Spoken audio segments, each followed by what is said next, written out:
The ugly truth about narcissism. Mirror, mirror on the wall, who's the fairest of them all? I am! Today's video is about narcissism. Isn't that interesting? Know what's more interesting though? The history or the ancient Roman myth that introduces narcissism that we tell you at the very end. Welcome to Info Junkie TV, where you can always be sure to find mind-blowing videos that show you everything that's out of the ordinary. We hope you like this new video. Our aim is to bring you the most thrilling facts, everything interesting and rare that we find in this world of ours. So hold on to your chairs, because this is going to be a fun ride of exploring one's true narcissistic self and the psychology of it all. Let us start off by understanding the meaning of narcissism. This is the highest form of self-obsession and preaching oneself. It basically has us giving ourselves first prizes over and over and not needing recognition from others for our self-worth. Narcissists and what they bring to the table are so interesting that they are studied by psychologists. As we all know, psychologists enjoy exploring all aspects of human personality. The traits of a narcissist had to be something that came across all their minds to be discovered in depth and studied further. Psychologists define narcissistic personalities as people whose images of themselves are grand. Too grand, in fact. So this is basically how a narcissist's brain works. Let's say you're walking into a place and you think to yourself, wow, I'm the best looking person here. And you don't question it. No one can make you think otherwise. You believe you are the best looking, hottest person in the place. I know you're thinking to yourself, so how's that a problem? A little confidence never hurt anyone, and I agree. But this isn't confidence, because every place they walk into, every single day, they think the exact same thing. They are even quite expressive about it, like, I'm the hottest thing today, yesterday, and every day, you guys. Moving on to, let's say, going to work, or even having an intellectual conversation with a group of friends. A narcissist in such a situation always thinks, wow, I'm a genius. I'm the Einstein of this crew and every crew. A bit too weird. Well, wait, there's more. They always seem to think they are more important than others. In fact, they believe they are the most important, if not the only important person there is in the world. They also feel they have a sort of given right to be treated in a special way above everyone else. Remember Johnny Bravo? Hey, who's that handsome guy? Hello, 911 emergency. There's a handsome guy in my house. Oh, wait a second, cancel that. It's only me. Well, yeah, that's definitely a narcissist right there. All of the above traits definitely apply to the guy. According to psychologists, there are two major types of narcissists, A, grandiose, and B, vulnerable. Let us talk about the grandiose narcissism a bit first. I've done more in 500 days than any president has ever done in their first 500 days. Yeah, great example here to illustrate the idea of grandiose narcissism. Let us actually use Trump, who, by the way, has so many articles written by psychologists about him calling him a textbook narcissist. No surprise there.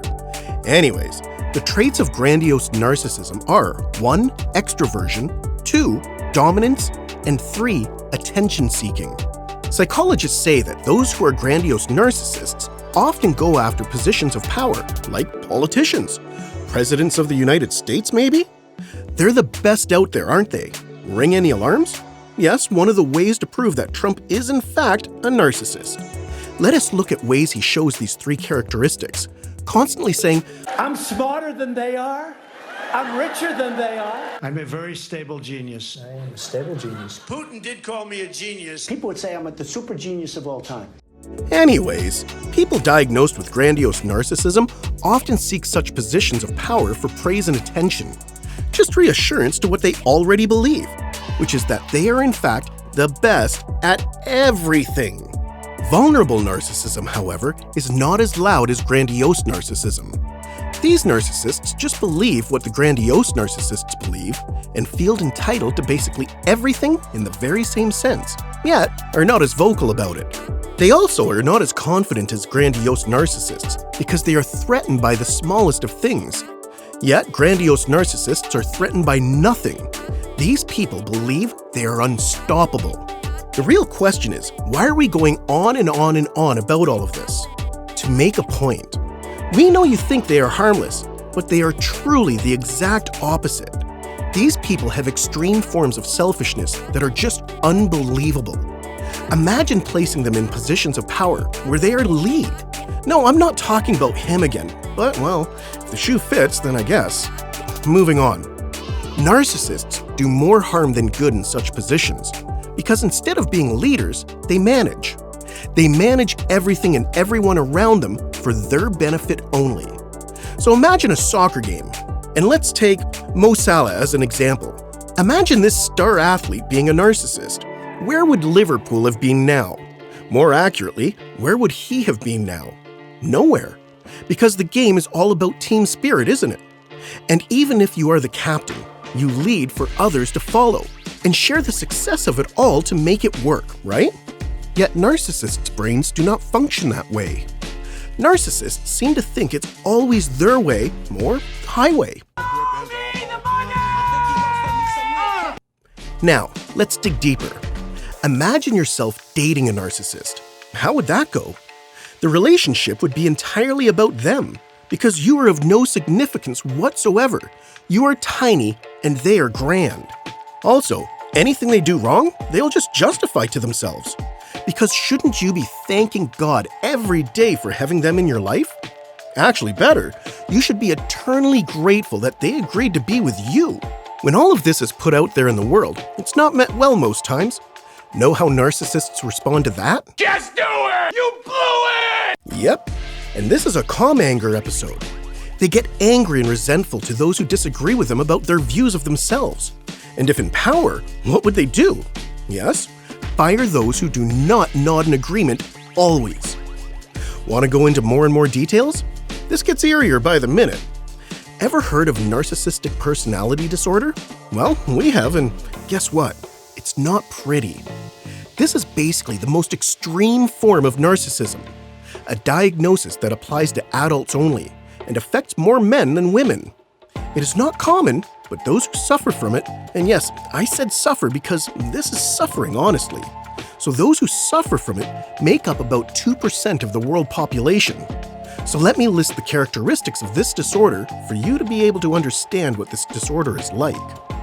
Has a grandiose sense of self-importance, exaggerates achievements and talents, expects to be recognized as superior without recognizable achievements, is preoccupied with fantasies of unlimited success, power, brilliance, beauty, or ideal love, believes that he or she is special and unique and can only be understood by or should associate with other special or high-status people or institutions, requires excessive admiration, has a sense of entitlement, unreasonable expectations of especially favorable treatment or automatic compliance with his or her expectations, is interpersonally exploitive, takes advantage of others to achieve his or her own ends, lacks empathy, is unwilling to recognize or identify with the feelings and needs of others, is often envious of others or believes that others are envious of him or her, shows arrogant, haughty behaviors or attitudes. Okay, let's go back through the list. Number 1, we have a check. Number 2, check. Number 3, check, check, check, check, check, and check. Wow, 9 out of 9, a perfect score. Congratulations, Mr. President. Food for thought, you guys. Not brainwashing you or anything, just being professional and showing you examples from real life to help explain this better. Or just doing it for fun. Why again are we stressing on how big of a problem this is?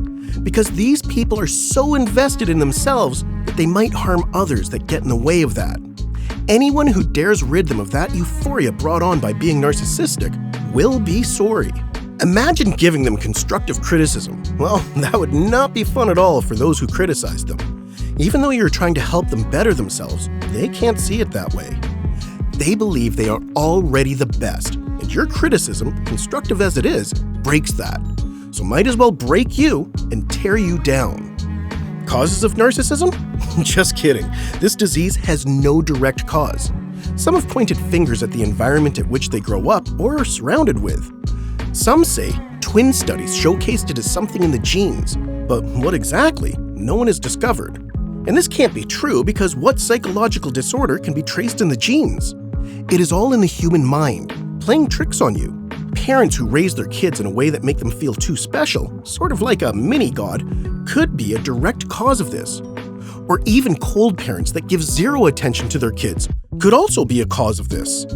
Hence one of the major traits being attention-seeking. Finally, are you ready to hear the story you've all been waiting for? Well, the myth basically says that there was once a Roman noble named Narcissus.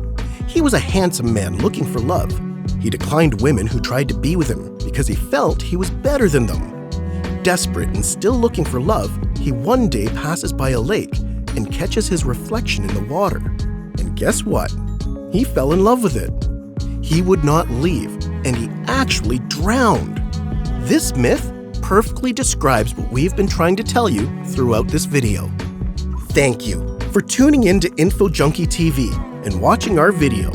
If you found it interesting, make sure to subscribe to our channel and turn on the notification bell for more mind-blowing topics that are yet to come your way. Think you are a narcissist? Possess any of these traits? How so? Make sure to tell us in the comments. Until next time, Infomaniacs, stay safe and we'll see you real soon.